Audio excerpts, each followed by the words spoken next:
Hello, me again. Let's go ahead and go through this turn here. Summon some patrollers, do some more crossbreeding. Let's see what we pulled out this time. This was kind of a bland pull, not gonna lie. If I go ahead and kind of split out some of the boring stuff, let's just stick them with this guy for now. It doesn't really matter. We see that I got spiders, which they're not that special, and I got one big guy, Chimera. And to be fair, these Chimeras are very good, probably the best ones that you can get. They've got fire breath and flying and loads of HP and magic resistance. Like, these are in 3 attacks. But, oh well. I mean, I'm just gonna keep doing it. Blood Slaves, 5, 12, 17. No Blood Slaves here or here. That's disappointing. I've got a lot more Blood Hunters going out this turn, so we should start ramping that up pretty effectively soon. Battle in Ripewoods. This is Phasia versus Pangea. Not quite sure what happened there. Oh, Phasia's just peeking. That's right. And we see Pangea has the same army that we saw before. It's got a Pan and a couple of Minotaur Lords, and then plenty of Maenads for obvious reasons. Me storming the castle in Epernia. So let's see how this one looks. Got the lions that just slammed straight up the gut while everyone else was holding. So in this case, I've got so many lions that they just devoured everybody. But and this Draco lion made sure to poison everybody with 9 damage armor negating poison, which lingers, of course. So result of that, lost a few sacreds, some foul spawns that I actively wanted to die, and some cannibals that I also actively wanted to die. We're going to be moving over here to Glannis. Let's see. Do you actually still need, or is there something else better that you can do?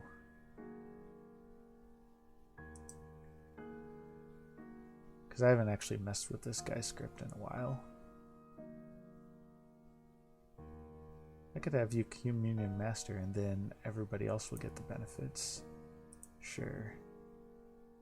So let's go ahead and do it like that.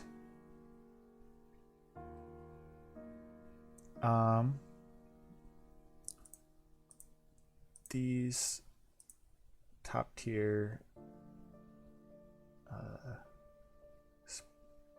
spawns can just join up with these guys. Go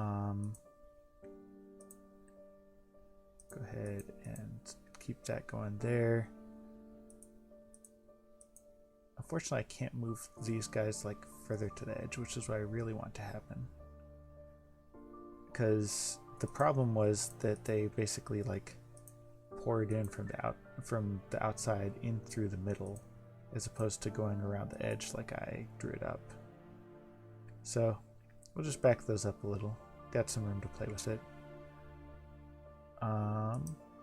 These guys should be, well, this guy should be with,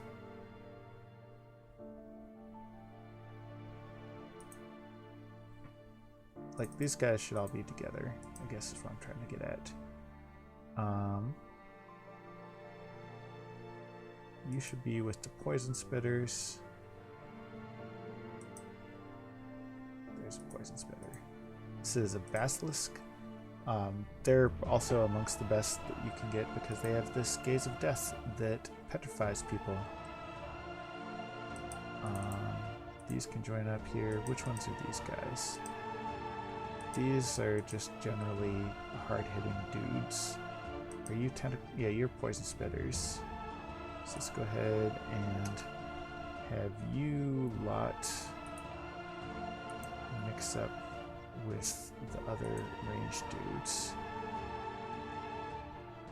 And once again, the plan will be to have these guys behind the these guys, which will form the line. I guess there's not really much reason to have those be two separate groups. So these guys will pour in. Yeah, let's have you get out of the way. Juggling foul spawn is not the highest output activity. It doesn't give that much rewards, but there's still room to optimize these. We put these high HP line holding guys in front and have the poison spitters behind them, and the basilisks will vaporize some of them, but that's okay. And then the bad dudes kind of just hang in the back and try not to get into trouble.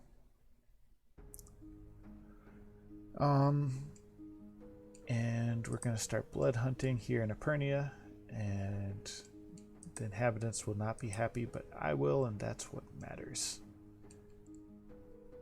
Alright, this border is frozen over, so I'm sending these guys in, and I got a water 2, so I'm going to go ahead and power up and do cool water shenanigans.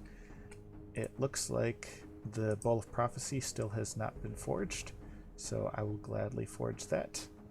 And then I'll do like, I'll make water boosters and other water goodies. But I've got a massive amount of water gems, so I don't mind dropping some on the empowerment. Alright, other battles. This is Bandar Log peeking at this fortress. So we get to peek too. There's this Muse. She has seduction powers, although I don't think she's actually been seducing.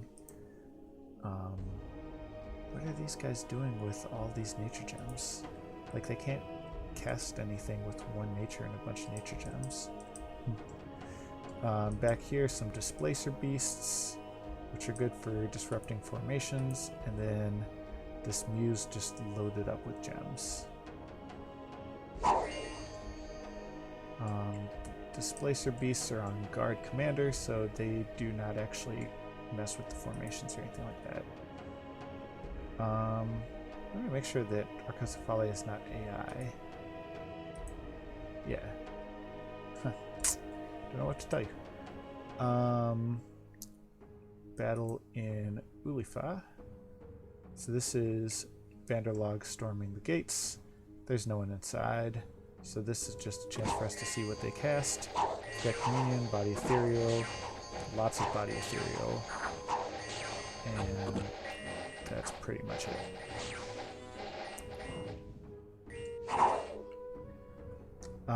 Battle in Lish. This is a mercenary group facing off against an actual army. They've got some mystics, an astrologer, and some elephants.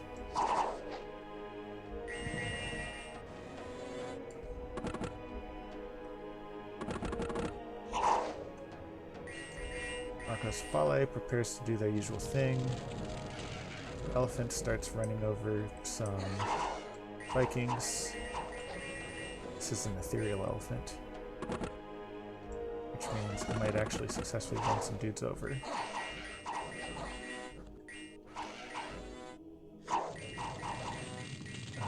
Elephant got scared, but overall this was a successful defense for Arcocephali.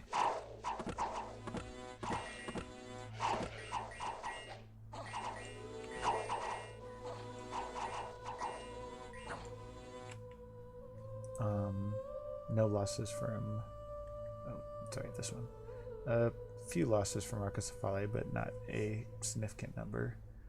and the mercenary was wiped out. So that is here. Looks like Aggressive Ally can break this siege if they want to. We'll see what happens. Events, Obscuro gems, Symboline gems, Faith. A mob has formed to oppose my blood hunters. That's over here. They're not happy with me rounding up their girls. So there's a bunch of peasants, some archers, basic militia, and loyal defenders of the province include some barbarians, said girls, and this Magog bitch mother, and this floating eye with mind blasts and tentacles. Let's watch.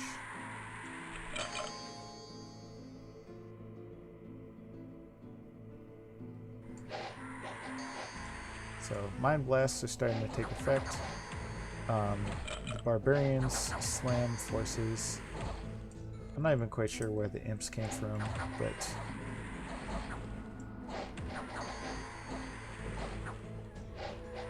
overall, the peasants' rebellion is similarly squashed by a combination of zombies and demons and floating eye tentacle mind blasting, which is a proper system of government, I'm sure. So no issue there. No losses from persistent troops. In Cold Hollows, got a good number of gems, and then lots of patrolling and Epernia stuff. So, gonna continue, move into Glanis, and go from there. We do have a lab here, so that's nice, and it is a Femini lab. So I'm gonna start recruiting some of these Femini sorceresses. These Femini knights are high quality troops. They've got decent protection and great defense skill, but it's hard to justify spending money on basic troops when I could be either getting Reavers, who are glorious, or Sacreds, who auto-bless themselves, or mages or forts. I have better uses for the money, is the key takeaway here. So, I think that covers it. Next turn, we'll see if anything exciting happens in Glanis, and go from there. Thanks for joining me, and what turn is this? 33, yes, I'll see you on turn 34.